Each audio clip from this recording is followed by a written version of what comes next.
So former U.S. Congressman Dr. John Fleming and State Representative Scott McKnight, both Republicans, as well as Democratic financial advisor Dustin Granger, believe their approach to how the state should spend your money is worth your vote.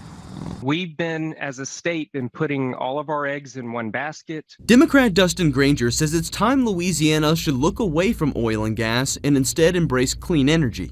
If I had a client like Louisiana that owns an oil company or works at an oil company, I wouldn't want them putting all of their savings in that same oil company. It just makes financial sense to diversify. There's all kinds of great emerging companies and industries out there. But neither Republicans in the race believe investments in oil and gas is the problem. Obviously, any industry and any alternative is great, and we need to continue to look towards that. But we can't abandon one of the biggest industries we have in the state that provides many, many jobs for our citizens. So we're using more and more attempting to use renewables, but they're not providing meeting the needs, and they're not as cost effective as others. Dr. Fleming, who served as deputy assistant to former President Donald Trump after serving 2 terms in the U.S. House of Representatives, says aside from managing the state's funds properly, Louisiana's top priority should be diversifying our economy the same way our neighbors do. We need to look at Texas and their best practices and begin to apply them in Baton Rouge.